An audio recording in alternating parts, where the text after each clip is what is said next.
$7.3 billion. That's what Amtrak is betting on a fleet of trains that haven't carried a single paying passenger yet.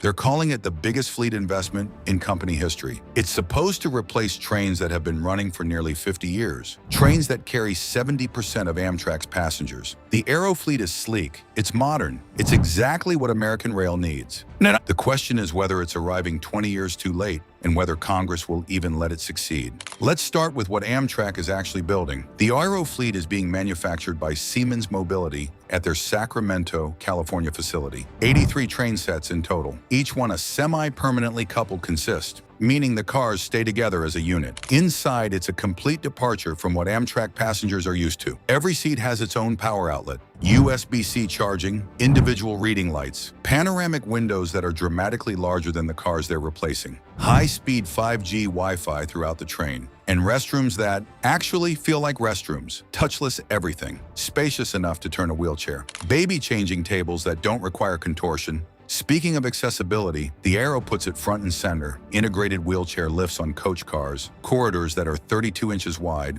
wider than standard, braille seat numbers, adjustable tables, 60-inch turning radius in vestibules and restrooms. Amtrak President Roger Harris put it simply, their North Star was the customer. But it's not just about comfort. The real engineering story is under the hood. The Aero fleet uses 3 different configurations depending on the route. 58 train sets are dual power, meaning they can run on diesel or under electric catenary. When the train hits electrified track, it switches seamlessly. No stopping, no locomotive swap. For decades, Amtrak trains had to stop at certain stations to change from electric to diesel power. Passengers waited. Time was lost. The dual-power Airo eliminates that entirely. 17 train sets go even further. They're battery diesel hybrids. These can run through Penn Station in New York on battery power alone. No third rail required. And when they do run diesel, the engines produce 90% less particulate matter than the trains they're replacing. Top speed, 125 miles per hour. On paper, this is everything American passenger rail has been asking for. To understand why Amtrak is spending $7.3 billion,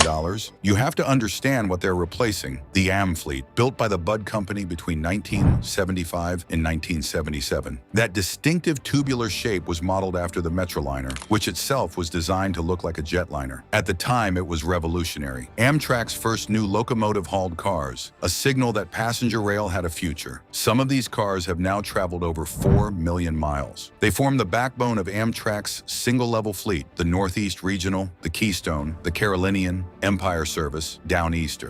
70% of Amtrak's Northeast Corridor passengers ride in these cars. But here's the problem. These trains are approaching 50 years of service. Maintenance costs keep rising, parts become harder to source. And there's a safety question that Amtrak doesn't like to talk about publicly. After the Amtrak 188 derailment in 2015, the National Transportation Safety Board raised serious concerns. The Amfleet cars don't have the structural materials, crash energy management systems, or safety technology found in modern equipment. At speeds up to 125 miles per hour, no railroad in North America has ever operated passenger cars this old, this fast. In March 2025, Amtrak pulled its Horizon fleet from service after discovering widespread corrosion. They had to ship aging Amfleet cars cross-country just to keep the Cascades route running. In October 2025, Amtrak issued a request for firms to buy and scrap the Amfleet fleet. After 50 years, the Amfleet is finally being shown the door. The Aero contract was signed in July 2021. Original plan? First deliveries in 2024. Revenue service by 2026. But an Inspector General report from late 2022 revealed problems. Amtrak waited until 3 months after signing the contract before showing the design to their own food and beverage team. The result? The cafe car didn't have enough storage space for longer trips. Passengers couldn't move through the galley properly. Fixing it cost $42.5 million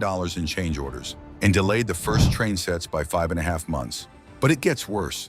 Amtrak didn't properly consult the maintenance crews at the 21 facilities that would service these trains. When program officials finally visited Seattle in February 2022, on-site personnel identified design elements that wouldn't work. Amtrak had to pause all maintenance facility design activities to conduct stakeholder workshops. That added 10 to 13 months of potential construction delays. The Inspector General's conclusion? Amtrak did not establish controls to avoid these challenges on future programs. And then there are the design choices that made it through. The seats don't recline traditionally. The bottom slides forward instead, similar to airplane seats. For taller travelers, this actually reduces legroom in the reclined position. The new cafe car has no seating. It's strictly grab and go. Order your food and return to your seat. And the price tag? Roughly $88 million per train set, locomotive, and 6 cars. That's breathtaking for regional rail equipment. The Aero program exists because of one piece of legislation. The Infrastructure Investment and Jobs Act passed in 2021. It authorized billions for Amtrak, fleet modernization, station upgrades, new routes. The Aero fleet is funded significantly by that law. But here's the problem. That funding authorization expires next fall, and Congress is already signaling what comes next. Earlier this year, a Senate committee approved an appropriations bill with a 35% cut to freight and passenger rail. The Trump administration has moved to claw back billions in funding for the Gateway Rail Tunnel in New York.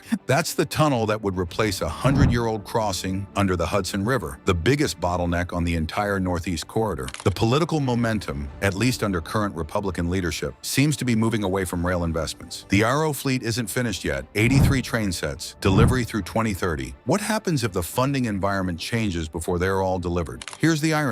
Amtrak just posted record ridership, 34.5 million passengers in fiscal 2025. Record ticket revenue, $2.7 billion.